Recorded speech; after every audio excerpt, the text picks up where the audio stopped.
Don't chase that man. Do not chase that man. I don't care if y'all just started talking or if y'all been dating for 3 months, 6 months or something like that and he starts to pull away, but especially if he starts to pull away. Honestly, there is no especially. Don't chase that man. If his text messages start to slow up, if it takes him more time to get back to you, if he stops texting you good morning, good night, checking in, or whatever it is that he used to do, if he's not trying to plan the dates with you like he used to, anything where he throttles his investment, he throttles his energy that he was putting forth, the last thing you need to do is chase that man. I'm gonna tell you what to do instead in order to fix that. And there is a way to fix that. Don't mean y'all gonna be together, but there is a way to fix that. But let me kind of back up for those of y'all coming in on the live. I got this question from one of my Self-Crown VIP members. We do a weekly Q&A where they can ask me all these different questions on my app and all this other good stuff, right? So the question was, do you believe in a woman putting forth the first move, making the first move? And I said, yes, actually, I do. Now, when some people get that confused is thinking make the first move, like you go and ask him for his number, you invite him on a date, you tell him that he's sexy. No, the first move could be simply you moving into position. That's totally feminine. That's totally feminine, especially if you're the type of woman with a resting, not so friendly face. That's totally feminine for you to put yourself in the line of sight of a man, to you to open up small talk, and then leave it for him to take it from there. That's not the egg chasing the sperm. That's not you trying to be the man or anything like that. You can very subtly and with a feminine touch put yourself in position. That's fine. However, don't chase that man. And the same thing applies in dating, because that's where we rolled over to in the conversation. What if you're already dating him? What if you're already talking to him? And then he starts to pull back. Well, first, let me give you a couple of reasons why that man may be pulling back. I think a lot of people say he may be pulling back because he's just not that interested. No, it's not that simplistic. He may be afraid of his vulnerability. And if he has an avoidant attachment style, in which, okay, let's go to attachment styles. Attachment styles are developed in childhood. It's how a child attaches, establishes relation with one or both of their caregivers, and what you need to, a child needs to establish that with at least one caregiver in order to have a healthy social and emotional development. I'll do a whole nother video on that one day, but how that translates into adulthood is, this is also how a person will attach or get close to you or establish safety once they feel like they're getting attached to you. So a dismissive avoidant, or any type of avoidant, because there's fearful and dismissive avoidant, attachment style is going to pull away in order to start creating safety once they feel like they're getting close. That's the best way I can put it in a nutshell. It goes a lot deeper, but we ain't gonna go there. So if a man has not done the therapy, because this is unhealthy, by the way, if a man has not done the therapy, has not done the work in order to heal that attachment style, he'll pull away from you when he starts feeling vulnerable. And again, this doesn't mean that you have to tolerate this. I just want to give you clarity so you know not to personalize it. Another reason why a man may pull back from you whenever, you guys are talking, you're getting close and that kind of thing, and just suddenly out of nowhere, he just pulls back, is if he feels like he's outpacing you. If he feels like his feelings are developing for you more than what yours are developing for him. If he feels like, you know what, maybe I'm scaring her away. I'm noticing that I want to spend my time with her. She doesn't want to spend it with me. I want to cut off all of my extra options. She ain't with it with me. I asked her to be my woman. She said, no, not right now. So you'll have a man that says, let me just try to take a step back, get on her level. I'm not done with her. I don't dislike her, but I don't want to be this person that's all in by myself. So we'll have a situation like that. You'll also have situations where a man will maybe have shame around the time of his life. If a man experiences money issues, mental health issues, baby mama drama issues, anything that he feels like could scare you away, instead of bringing you into that because you guys are just starting to date, he may start to kind of like taper off. That may just be how he handles things. Like, hold on, let me put more energy over here, and then I can just try to give what I can over there. And so again, doesn't mean you have to tolerate it. Just giving you the way that a man's mind works, because this is totally different from when a woman pulls away. Y'all already know how y'all different. But if a man feels like there's something about what's going on in his life in this season that you're not going to accept, or that could affect the foundation building, or could affect your perception of him, and it's too early for that, or if he feels like the boundary is just there where he can't bring you in to this season of his life, he may start to pull back. Another reason why a man may pull back after starting to get close to you is because there is somebody else. And maybe that's okay, because y'all are just dating. And maybe like, hey, you know, this other young lady he was dating before you or since you is starting to kind of rev up in his interest, and you know he's spending more time around her. Therefore, he can't put as much interest into you or energy into you.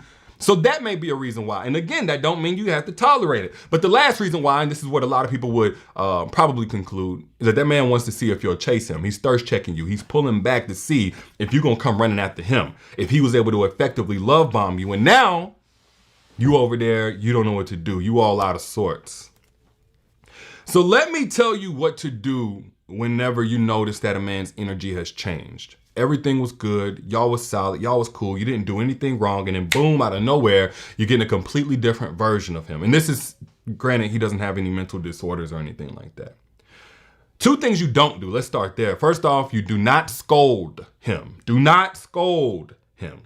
There is a way to assert how you feel, to speak on how you feel, but do not scold. When you bring criticism into it, it's a harsh, it's a critical way of basically begging for him to make you okay prematurely, especially if y'all are just dating. Now, if y'all been together, y'all in a relationship a year in, you have every right to say, you got me messed up, sir. But if y'all are just in the dating phase, the first 30 days, 60 days, maybe 90 days, I don't see why any adult should be dating more than 90 days unless something extenuating is going on. But do not scold him. Do not criticize him. Because if it's a legitimate reason, you're definitely going to push him away here. And if it's not a legitimate reason, you're going to come off desperate, but you're just doing so in a critical way. Another thing that you don't do is chase. So this is especially for my people pleasers. This is especially for those of y'all who don't mind putting in work to reciprocate. You got to be careful with that. There's a very thin line between you putting in work to show your interest, and then yes, you taking over for that man and being the man in a relationship or the dating scenario, you rewarding his bad behavior. Because if he does not articulate or communicate what's going on with him as he pulls back, that's bad behavior. Do not enable bad behavior. I don't care who you're dealing with. That can be a complete stranger. That could be your boss at work, your children, your puppy, your man, don't matter. Do not enable or reward bad behavior. So if he starts to kind of pull back and all that, man, and you get to, oh, I'm going to just give him more sex. I'm going to give him more of my time to waste. I'm going to cook for him, bake for him. I'm going to find a reason to get in his presence.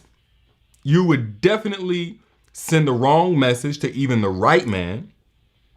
And the wrong man, you 100% are going to let him know you're the perfect doormat. So I'm going to keep it real with you. You're the perfect doormat. Now, what do? It's a simple formula. What do? And this, honestly, this formula works no matter what the situation is. You let, set, and make. If you can remember those three words, you let, you set, and you make. You let him figure out his situation. You let him be. You do not try to intrude, pop up at his job, call him. Do not do that. You let him self-regulate. If it's his emotions that's going crazy, you let him sort out whatever's going on. Does that mean that you got to be there whenever he gets back? No. You do not have to be there whenever he gets back, sitting there with your twiddling thumbs. Maybe you are, but maybe you're not, right? But let him be. And if you cannot let that man be, that's an internal thing that you got to deal with. And the wrong man will leverage that against you. So you really got to be careful that you're not going into the dating situation unhealed with an anxious attachment style. Again, we'll talk about attachment theory one day in a different video. From there, you set boundaries. He comes back. He wants to talk to you now. He starts trying to get all hot and heavy, or he just wants to just kind of kick up like everything is cool. You can have that conversation and set the boundary. Y'all never had this conversation? Cool. Now's the time to say, hey, you know what? I understand that you might have some things going on. I understand whatever. You may not feel comfortable bringing me into what exactly is going on in your life. But if you need to do things differently, if you need some time, you need some space, you need a couple of hours, you need a day or two in order to sort out what you got going on, I'm going to need you to communicate that. You ain't got to tell me your business, but I do need you to communicate that if we're going to build this relationship. And honestly, I don't think a man should be taking more than 24 hours to get back to you at all. If he does, he's really not that serious. I mean, imagine trying to build a house and they just take a day off or a week off or a month off whenever they feel like it. That's not how this goes. You know, if it's supposed to be a work day, it's a work day. Every day is a work day when you're building that foundation. Nonetheless, you set the boundary. So you let him do him. You do not intrude in a dating situation. Let people do what they want to do so you see what they rather do. He comes back to you and you ain't already moved on. You ain't already lost interest. Set the boundary. And then from there, you make him earn your time going forward. Anytime a man does that, it's not a game to play. This is really you managing your own heart, not wasting your time. It's not a game that you're playing. It's not tricks. It's not manipulation. You're simply saying, hey, there's an impact of your decision making, especially in the dating phase. Because if you already got that foundation set and y'all already in a relationship, y'all can kind of fall back on what the first impression was. You know what his normality is, and he kind of pulled back, but y'all a year in. So, you ain't got to do all of that. You know who you're dealing with. But as you're trying to figure out who you're dealing with, he does this stuff. He pulls back. His energy changes. He needs to understand, okay, a part of the foundation was messed up here. I got to put some time into recreating this foundation now. The foundation was ruptured. And as the foundation is getting set all over again, it should be a brick by brick process. You shouldn't be as open as you were in the beginning. You gave him that top, whatever that maximum level of availability and, benefit of the doubt, you gave him that. But then when he took away from that, he should, okay, look, consistency is what earns her back. Consistency is what keep me from having to even be in this situation. Now, some people will call that whatever, but y'all ever heard the phrase, you teach people how to treat you? That's not manipulation. That's not a game to play. You teach people how to treat you. So if he treated you in a way where he pulled back, it could absolutely be something legitimate, something that's not a deal breaker. It could be. But going forward, in order to get your time at the same level again, there needs to be a process of earning that, of having to work for that, of having to show up for that. And that means that, even though your standards are high, your expectations are even lower than what they came in as.